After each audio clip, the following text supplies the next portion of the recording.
Chapter 3. 10 o'clock in the morning. We are in Marya Alexandrovna's house in the main street, in the very room which the lady of the house, on solemn occasions, calls her salon. Marya Alexandrovna has also a boudoir. In this salon there are well-painted floors and rather nice wallpapers that were ordered expressly for the walls. In the rather clumsy furniture, red is the predominating colour. There is an open fireplace, over the mantelpiece a mirror, before the looking-glass a bronze clock with a cupid on it in very bad taste. In the space between the windows there are two looking-glasses from which they have already removed the covers.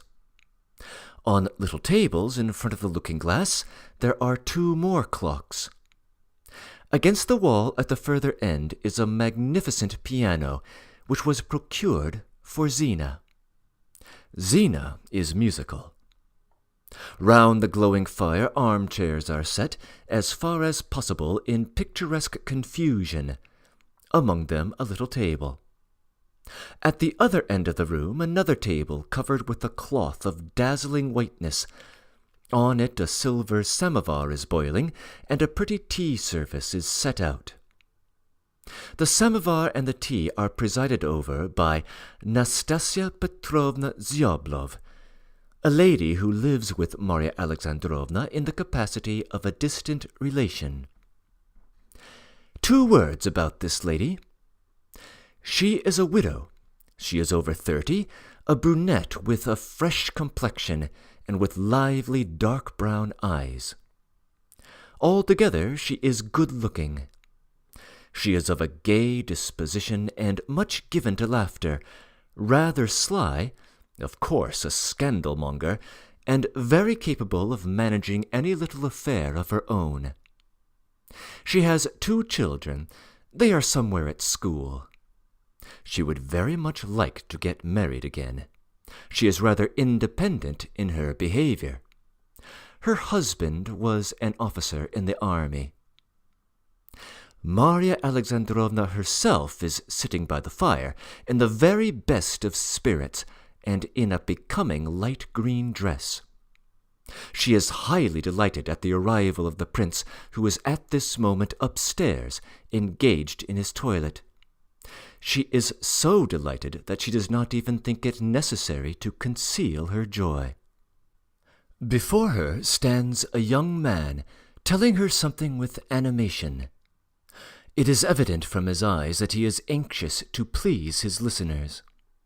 He is 25. His manners would not be bad, but he frequently flies into raptures, and he has, besides, pretensions to wit and humour. He is very well dressed, fair, and rather nice-looking, but we have spoken of him already. He is Mr. Mozgov, of whom great things are expected. Marya Alexandrovna privately thinks that he is rather empty-headed, but gives him a warm welcome. He is a suitor for the hand of her daughter Zina, with whom, in his own words, he is madly in love. He turns every moment to Zina, trying to extract a smile from her lips by his wit and gaiety. But she is perceptibly cold and careless in her manner to him. At this instant she is standing apart, at the piano, and turning over a calendar with her fingers. She is one of those women who excite general enthusiasm and wonder whenever they appear in society. She is incredibly beautiful, tall, a brunette with exquisite, almost black eyes, a graceful figure, and a superb bust. Her shoulders and arms are antique, her foot is fascinating, she has the step of a queen.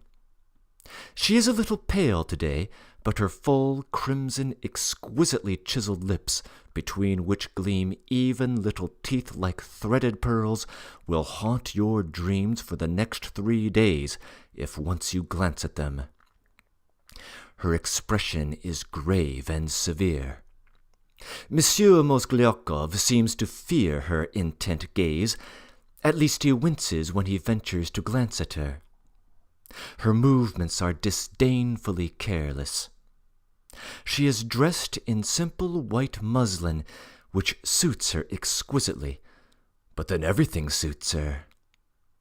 On her finger is a ring woven of hair, and from the color not her mamma's. Mozgov has never dared to ask her whose hair it is. That morning Zina is particularly silent and over-melancholy, as though preoccupied. Marya Alexandrovna, on the other hand, is ready to talk without stopping, though she, too, glances at her daughter from time to time with a peculiar, suspicious look. She does so, however, stealthily, as though she, too, were afraid of her. "I am so delighted, Pavel Alexandrovitch," she prattles, "that I am ready to cry aloud my joy out of the window to every passer-by, to say nothing of the charming surprise you have given Zina and me by returning a fortnight earlier than you promised. That goes without saying. I am awfully glad that you have brought the dear prince with you. You know how fond I am of the fascinating old darling. But no, you won't understand me. You young people can't understand my enthusiasm, however much I might assure you of it. You don't know what he was to me in the past 6 years ago. Do you remember, Zina? I forget, though, you were staying with your aunt at that time. You would not believe it, Pavel Alexandrovitch. I was his mentor, sister, mother. He did what I told him like a child. There was something naive, tender, and ennobling in our relations, something even, as it were, Arcadian. I really don't know what to call it. That is why he thinks of my house alone with gratitude, ces pauvres princes. Do you know, Pavel Alexandrovitch, you may perhaps have saved him by bringing him to me. I have thought of him with a pang at my heart these last 6 years. You wouldn't believe it, he positively haunted my dreams. They say that monstrous woman has bewitched him, ruined him. But at last you have torn him out of her clutches. Yes, we must take advantage of the opportunity and save him altogether. But tell me once more, how did you succeed in doing it? Describe your whole meeting as fully as possible. Just now I was in such excitement that I only attended to the central fact, though all the little details, so to speak, make up the real flavor of it. I am awfully fond of trifling details. Even on most important occasions what I noticed first is the small points. And while he is still engaged in his toilet— "But it is all just what I have told you already, Marya Alexandrovna," Mozgliakov responds with readiness, perfectly willing to tell his story for the 10th time.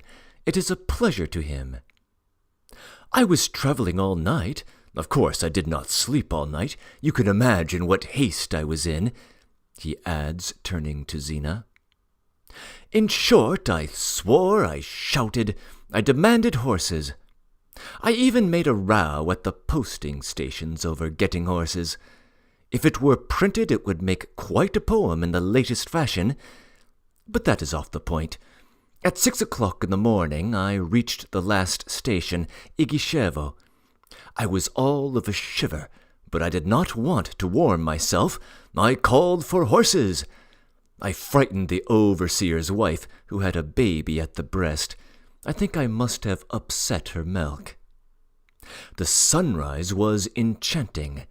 The hoar-frost, you know, all crimson and silver. I took no notice of anything. In short, I was in desperate haste. I took the horses by storm. I snatched them from a collegiate councillor, and almost challenged him to a duel. I was told that a quarter of an hour before, some prince had set off from the station travelling with his own horses. He had spent the night there. I scarcely listened. I got into my sledge, flew off as though I were let off the chain. There is something like it in Fête in some elegy of his. Just 6 miles from the town, at the crossroad leading to the Sviatozersky monastery, I saw that something surprising had happened. A huge travelling coach was lying on its side. A coachman and 2 footmen were standing beside it in perplexity, and heart-rending shrieks and wails were coming from the carriage that lay on its side. I was thinking of driving by. Let it lie on its side, it is no business of mine. But I was overcome by a feeling of humanity, which, as Heine expresses it, pokes its nose into everything. I stopped. I, my Semyon, and the driver, another true Russian heart, hastened to their assistance, and so the 6 of us together hoisted up the coach at last, and set it on its legs, though indeed it had none, for it was on runners. Some peasants on their way to the town with wood helped too. I gave them a trifle. I thought, no doubt, this is the same prince. I looked. My goodness, it was he, Prince Gavrila. "What a meeting!" I cried out to him. "Prince, uncle!" Of course, he scarcely recognized me at first sight. However, he almost knew me at a second look. I must confess, however, that he hardly understands who I am now, and I believe he takes me for someone else and not a relation. I saw him 7 years ago in Petersburg, but of course I was a boy then. I remembered him, he impressed me, but how should he remember me? I introduced myself, he was enchanted, embraced me, and at the same time he was trembling all over with fright and crying. He really was crying. I saw that with my own eyes. One thing and another, I persuaded him at last to get into my sledge and to come for at least 1 day to Mordassov to rest and recover. He agreed without any ado. He told me he was going to the Sviatozersky monastery to visit the monk Misail, whom he honors and reveres. That Stepanida Matveyevna, and which of us relations has not heard of Stepanida Matveyevna? She drove me off with a broom from Duhanovo last year. That this Stepanida Matveyevna had received a letter telling her that some one of her folks in Moscow was at the last gasp. Her father or her daughter, I don't remember which exactly, and I am not interested to know, possibly father and daughter both together, with maybe the addition of a nephew, a potman in some public house. In short, she was so upset that she made up her mind to part from her prince for 10 days, and flew off to adorn the capital with her presence.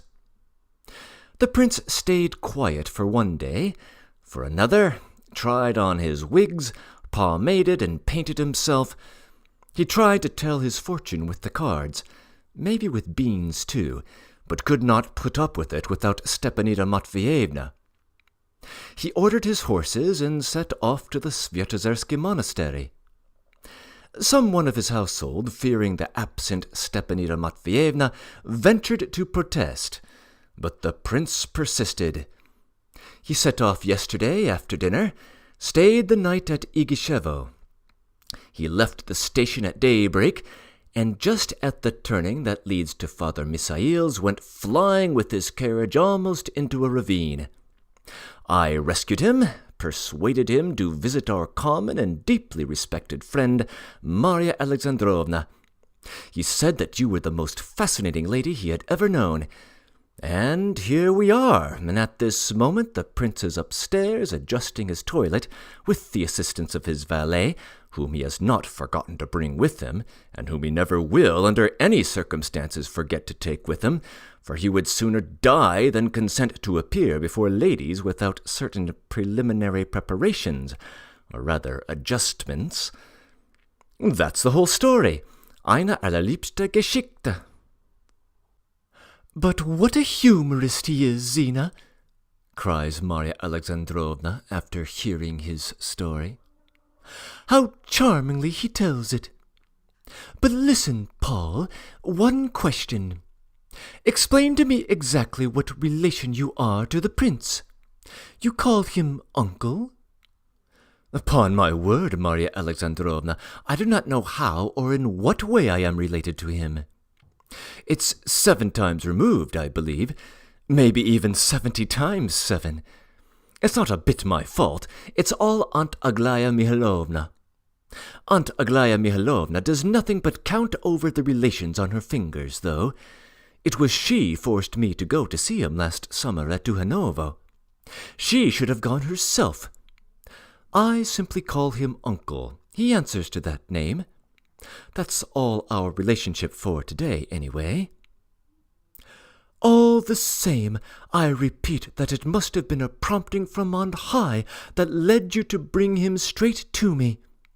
I tremble to think what would have happened to him, poor darling, if he had got into anyone else's hands instead of mine. They would have pounced upon him, torn him to pieces, devoured him. They would have fallen upon him as though he were a gold mine. I dare say they would have robbed him. You cannot imagine what low, greedy, artful people there are here, Pavel Alexandrovitch. Upon my soul, to whom should he have been taken if not to you? What are you saying, Marya Alexandrovna? Puts in the widow, Nastasya Petrovna, as she pours out the tea. You don't suppose he might have been taken to Anna Nikolaevna's? But why is he so long coming? It's really strange, says Marya Alexandrovna, getting up from her seat impatiently. Uncle, do you mean? Why, I expect he will be another 5 hours up there dressing. Besides, as he had quite lost his memory, he has perhaps forgotten that he is on a visit to you. You know he is a most extraordinary person, Marya Alexandrovna. Oh, come, what nonsense! Not nonsense at all, Marya Alexandrovna. He is half a made-up dummy, not a man. You saw him 6 years ago, but it is only an hour since I have seen him. He is half a corpse. He is only a reminiscence of a man. They have forgotten to bury him, you know. His eyes are artificial, his legs are made of cork, he is all worked by springs, he even talks by machinery.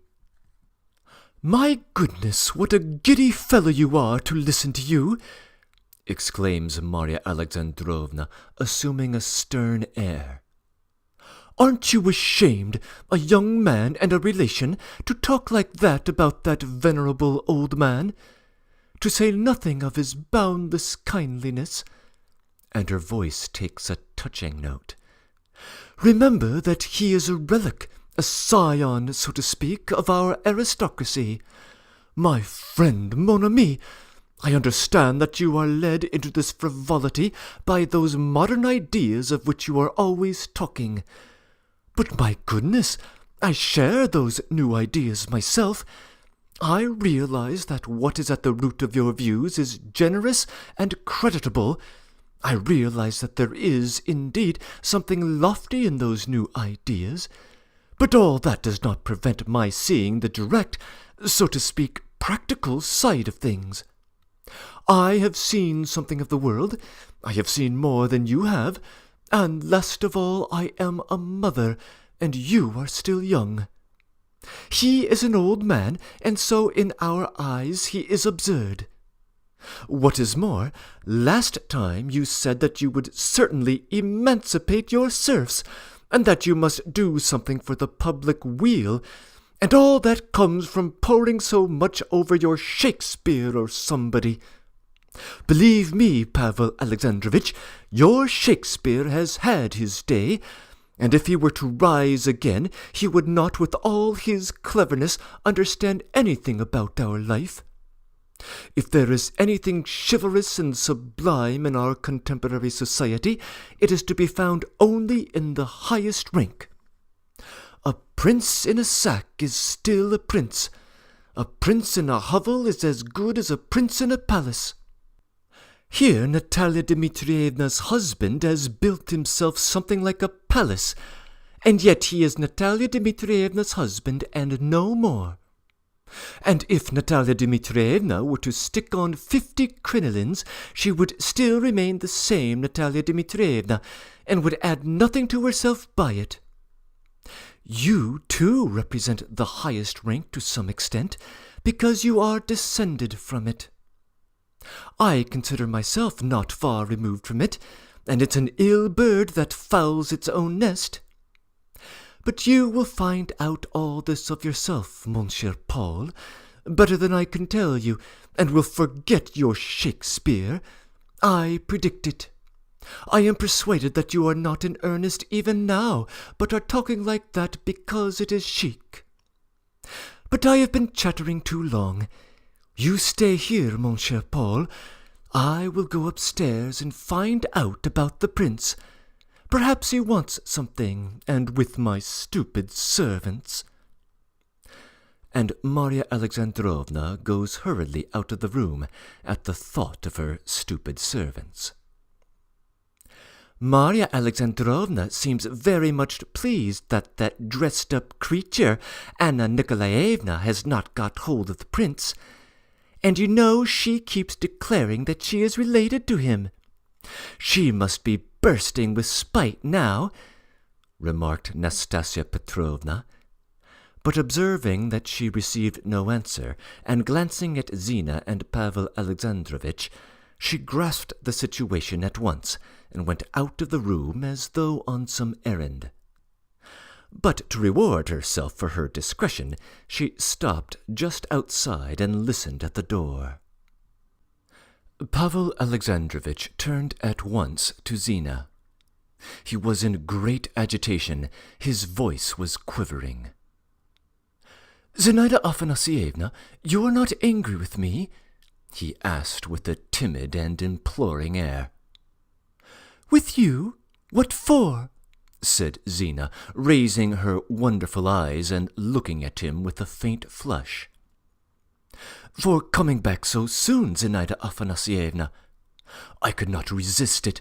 I could not wait another fortnight. I positively dreamed of you.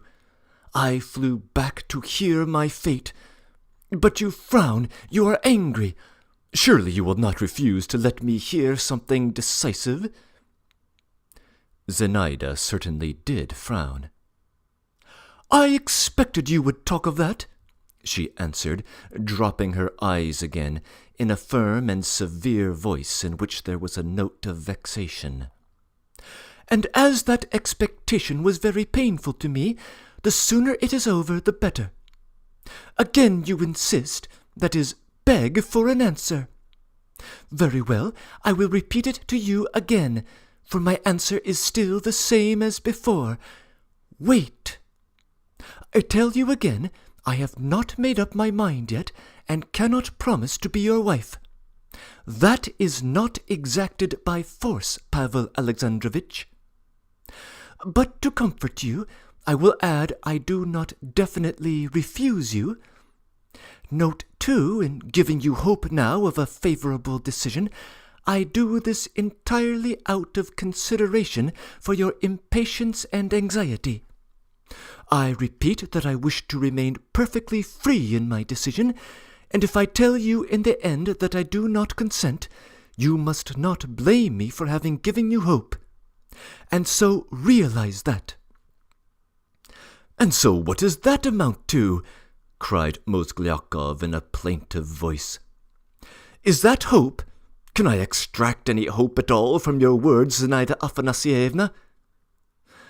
"Remember all I have told you, and extract what you choose. It is for you to decide, but I will add nothing more. I do not refuse you yet, but only tell you, wait. I tell you again, I reserve a perfect right to refuse you if I think fit. There is another thing I must tell you, Pavel Alexandrovitch. If you have returned before the time fixed for my answer in order to work upon me in indirect ways, relying on outside support, on the influence of Mamma, for instance, you have made a great mistake in your calculations. Then I shall refuse you straight out. Do you hear? And now that's enough, and please, until the right time, do not utter one word more on this subject." All this speech was pronounced dryly, firmly, and without hesitation, as though it had been studied beforehand. Monsieur Paul felt that he had been made a fool of. At that moment Marya Alexandrovna returned, and almost immediately after her Madame Ziablov. "He will be down directly, I fancy, Zina. Nastasia Petrovna, be quick, make some fresh tea." Marya Alexandrovna was positively a little excited. "Anna Nikolaevna has already sent to inquire. Her Anyutka has come flying into the kitchen to ask questions. I bet she's cross now," Nastasia Petrovna announced, rushing up to the samovar. "What is that to me?" Marya Alexandrovna said over her shoulder to Madame Ziablov. "As though I were interested to know what your Anna Nikolaevna is thinking. You may be sure I shan't send anyone to her kitchen. And I really wonder why you persist in regarding me as an enemy to poor Anna Nikolaevna, and not you only, but everybody in the town. I appeal to you, Pavel Alexandrovitch. You know us both. Come, what reason have I to be her enemy? Over precedence? But I don't care in the least about precedence. Let her be first, let her. I am ready to be the first to go and congratulate her on being first. And after all, it's quite unfair. I will take her part. I am bound to take her part. She is maligned. Why do you all attack her? She is young and fond of fine clothes. Is that a reason, pray? To my thinking, fine clothes are better than something else, like Natalia Dmitrievna, who is fond of what one really can't talk about. Is it because Anna Nikolaevna is always gadding about and can't stay at home? But my goodness, she has had no education, and of course she finds it tedious to open a book or occupy herself with anything for 2 minutes together. She flirts and makes eyes out of the window at anyone who passes in the street. But why do people assure her she is so pretty when she has nothing but a white face? She is ridiculous at dances, I admit. But why assure her she dances the polka so splendidly? She wears impossible hats and head-dresses. But is it her fault that God has given her no taste, but has made her so easily taken in? Assure her that it looks nice to pin a bit of coloured paper in her hair, and she would stick it in her hair. She is a scandal-monger. But that's the way here. There is no one in the town who does not talk scandal. Sushilov, with his whiskers, is always there, morning, noon, and almost night. But, dear me, no wonder when her husband plays cards till 5 in the morning. Besides, there are so many bad examples here. Moreover, it may be only scandal. In short, I shall always stand up for her, always. But good gracious, here is the prince. It is he. I should know him among 1,000. At last I see you, mon prince, cried Marya Alexandrovna, and she flew to meet the prince as he entered.